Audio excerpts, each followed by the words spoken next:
Okay, welcome to this instructional video on how to install the new Apple CarPlay kit from Parallel Imported.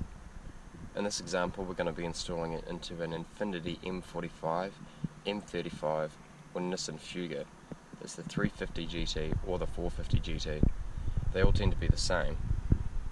What it's going to require us to do is gain access to the center console to get power and auxiliary input so that we can display our Apple products on the OEM factory screen.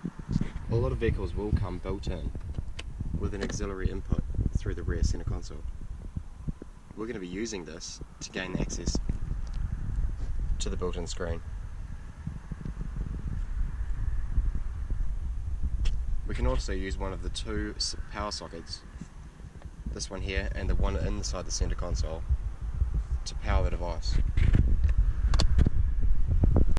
Inside of the center console, you'll see we have access to a power supply. Now, depending on the length of the RCA cables going to the rear inputs, we may want to position the unit under here, underneath the cup holders. They should give us enough length for the inputs, as well as a direct access to the power source. Here's what's included in the kit. We've got our unit, our cabling, our controller, and the hands-free microphone. This hands-free microphone should have enough length to run it up above the windscreen. If we take a look at the included wiring, we can see it's quite easy to put together. This goes to the control unit.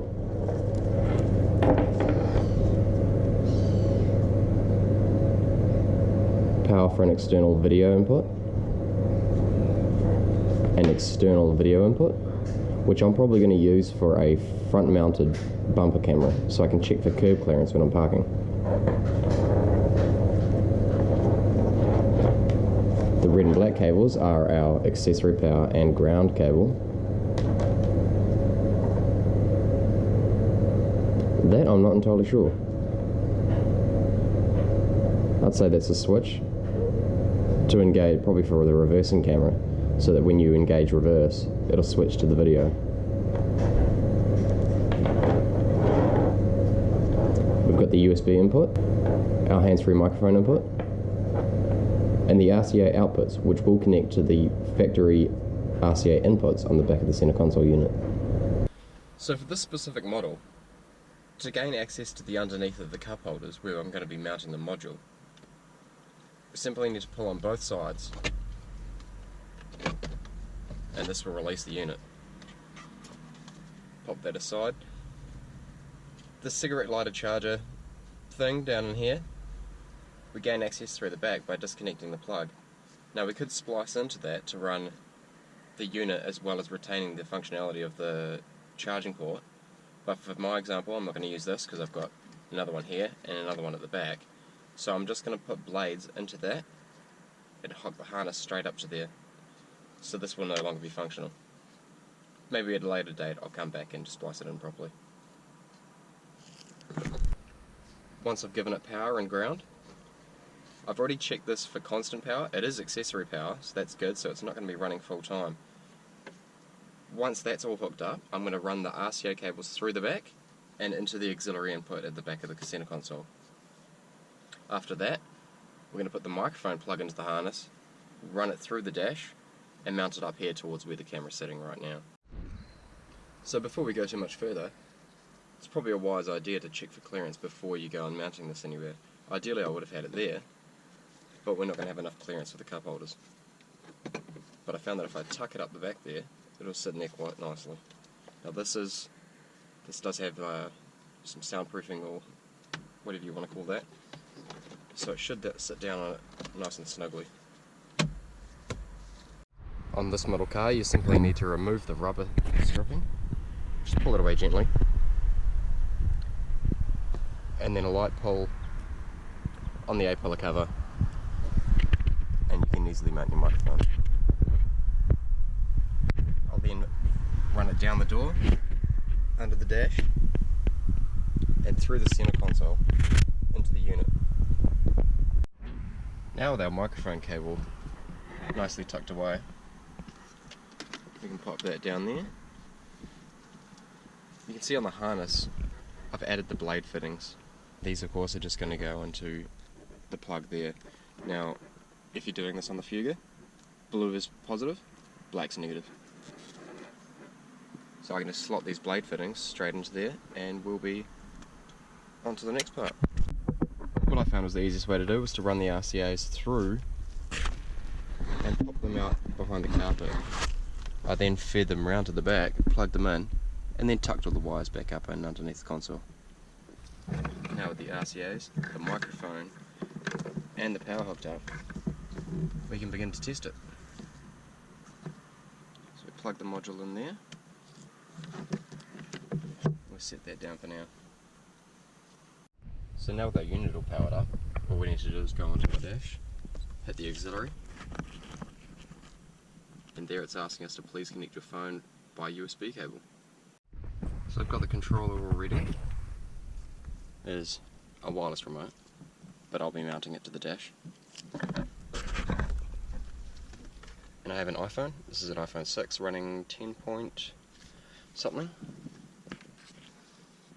Simply get the phone and plug it in to the USB cable.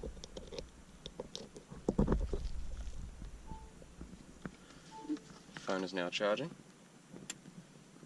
and the device is preparing for my iPhone.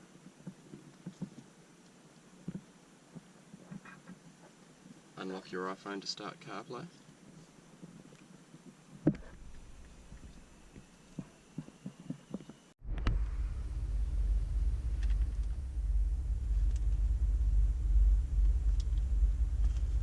Hey Siri, play KDB on a mission.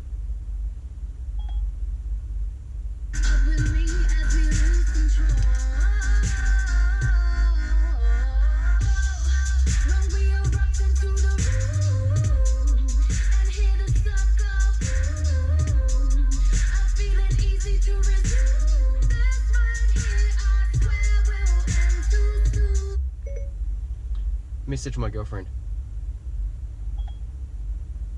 What do you want to say to... It's working. You're saying, it's working. Ready to send it? Cancel. Okay, I won't send it.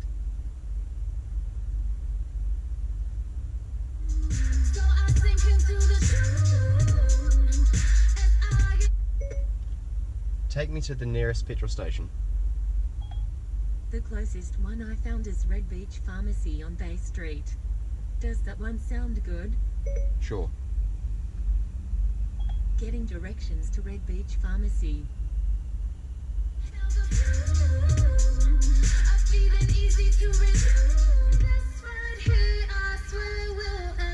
Starting route to Red Beach Pharmacy.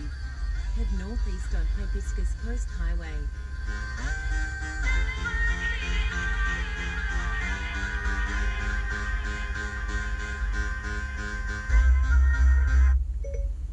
Remember where I parked. Okay, I'll remember that you parked at 172 Hibiscus Coast Highway.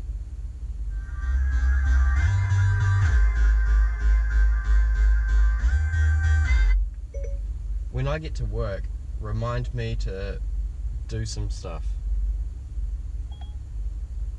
Okay, I'll remind you when you arrive at work.